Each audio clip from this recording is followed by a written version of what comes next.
What we're going to do here is fit a side pull caliper to a BMX bike. Side pull calipers are standard across the range of most bicycles. So all we need for the majority of this will be a 10mm spanner. Take that off.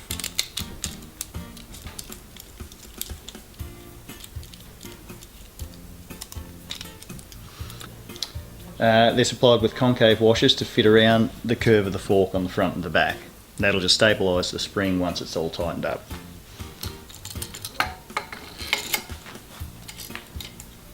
Just loosely assemble all the parts first off.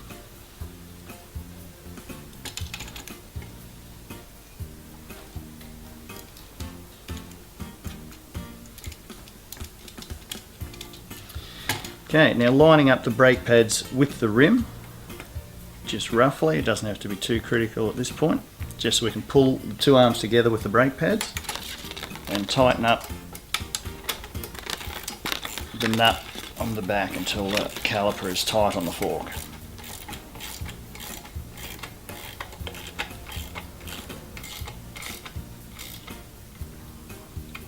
Okay, once that's tight, we're lining up the brake pads to the correct height with the rim. You need about 2 or 3 millimeters from the top of the pad to the top of the rim.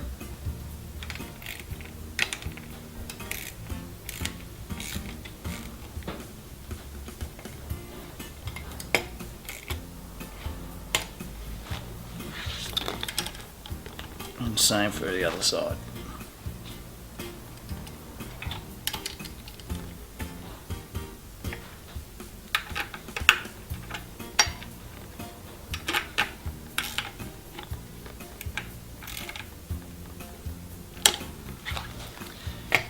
You should have a bit of space on both sides of the rim with the pads to give clearance when it's turning on the wheel. Now we'll go on to fitting the lever. Start off by removing the grip. It should have a bar plug.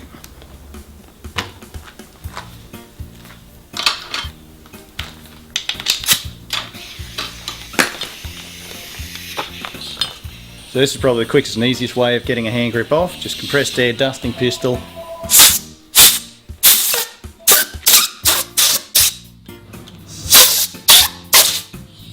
And off it comes.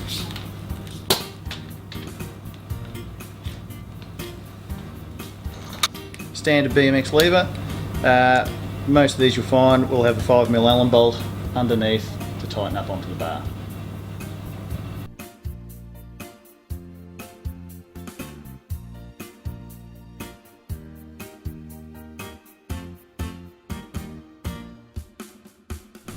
Move the lever across roughly the length of the grip. The grip, once it's on, will compress, so leave about 10mm at the end of the bar for the grip to slide over.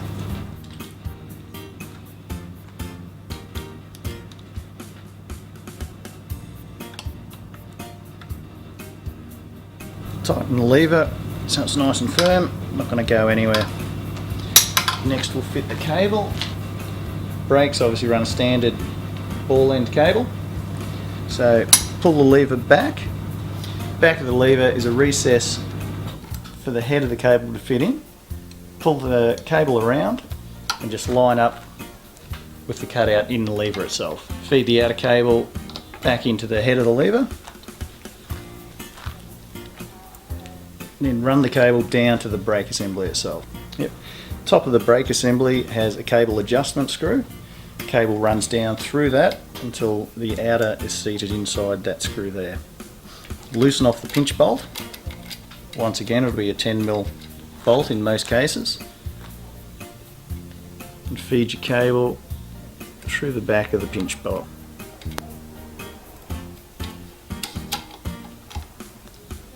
Just keeping hand tension on the cable itself. Make sure the outer is seated in the cable adjuster and the lever itself. Pull that tight, squeeze the lever in with your hand. You almost need 3 hands to do this. Hold the cable in your other hand, keeping the tension on there, and do up the pinch bolt.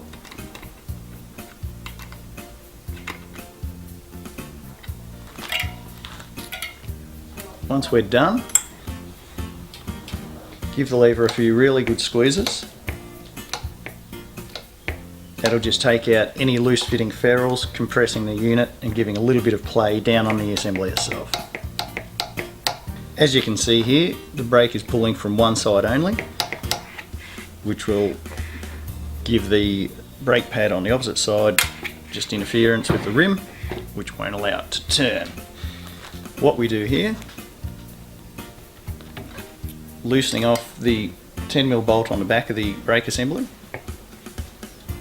releases the pivot section of the spring, drag that back over so it's central and just lightly pinch that back up. Test the brakes again and keep doing that until you get the right amount of spring tension. If you have the problem where the brake will not centralise correctly, what we use is a brake spring tool.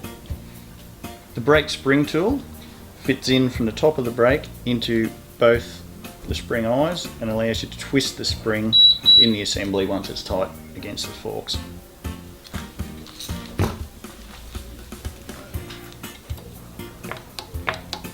So using the tool, we just keep twisting the spring until we get an even amount of brake pull from both sides. Beautiful.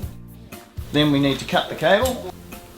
Normally we allow about 1 or 2 inches of excess cable. Just cut that off with a set of cable cutters. Always put an end ferrule back on the cable to stop the fraying of the end.